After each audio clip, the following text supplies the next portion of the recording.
అందరూ ఎలా ఉన్నారు? బాగున్నారా? బాగుండాలని కోరుకుంటున్నాను. ముందుగా బాండలు పెట్టి నూనె పోసి నూనెలో ఆవాలు, మెంతులు, జీలకర్ర వేసుకోవాలి. అవి చిటపటలాడేలాగా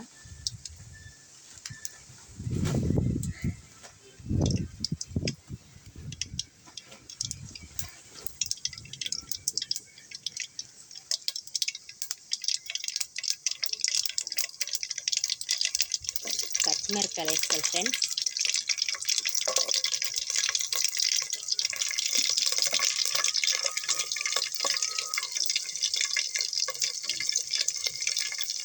అవి వేగినాక మనం తరిగి పెట్టుకున్న ఎర్రగడ్డలు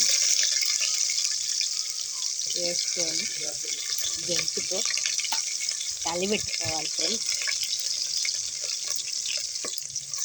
గెంటుతో కలిపెట్టుకోవాలి ఫ్రెండ్స్.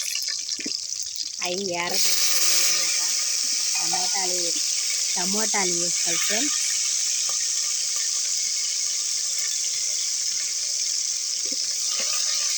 మనం కలిపెట్టుకుంటూ ఉంటే వేగిపోతాయి ఫ్రెండ్స్. గబన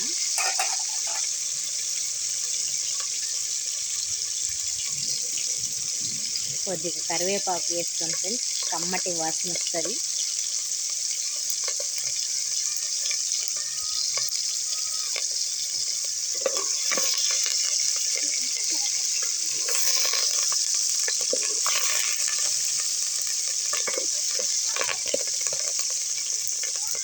మంట తగ్గించుకోవచ్చు కదా.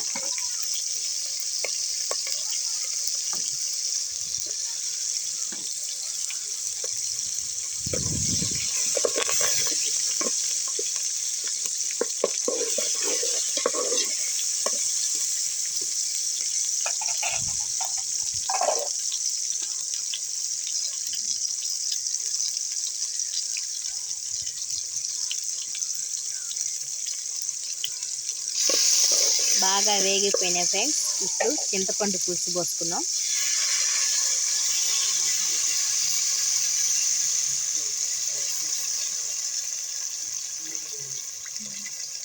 చింతపండు పులుసు పోసుకొని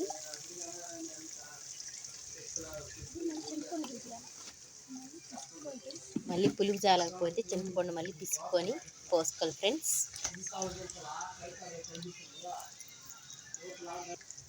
చింతపండు పులుసు పోసుకోవాలి ఫ్రెండ్స్.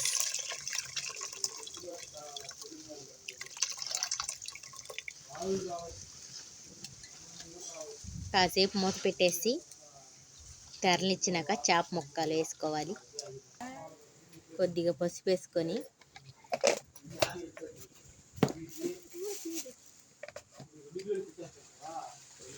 కొద్దిగా కారం వేసుకోవాలి ఫ్రెండ్స్. మనకు తగినంత కారం వేసుకోవాలి. కొంతమంది కారం తింటారు కదా, కారం తినే వాళ్ళు వేసుకోవచ్చు. మా ఇంట్లో కారం తినరు ఫ్రెండ్స్, లైట్గా తింటారు. కొద్దిగా సాల్ట్ కూడా వేసుకోవాలి. తగినంత సాల్ట్ వేసుకొని కొద్దిగా మంచినీళ్ళు వేసుకోండి ఫ్రెండ్స్. కలిపెట్టుకోండి, మిక్సింగ్ బాగా చేయండి.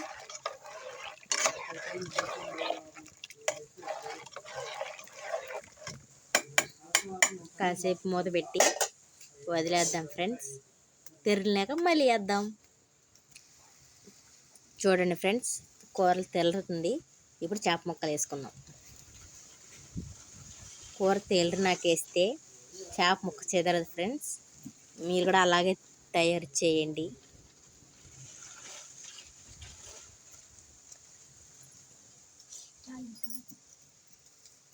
కాసేపు ఉడకనిచ్చుకోండి ఫ్రెండ్స్. చేపల కూరలోకి మసాలా తయారు చేసుకున్నాం.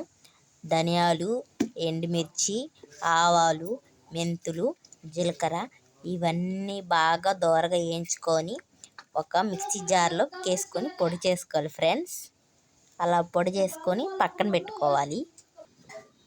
చేపల మసాలా తయారు చేసుకున్నాం, పొడి చేసుకున్నాం ఫ్రెండ్స్. మనం తయారు చేసుకున్న మసాలా ఇప్పుడు వేసుకుంటున్నాం ఫ్రెండ్స్.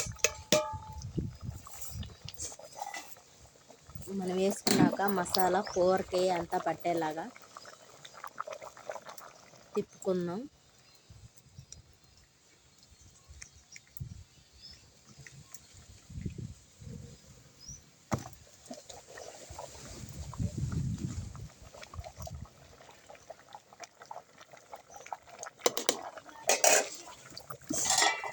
కాసేపు మూత పెట్టి ఉడకనిచ్చి దింపేసుకున్నాం ఫ్రెండ్స్.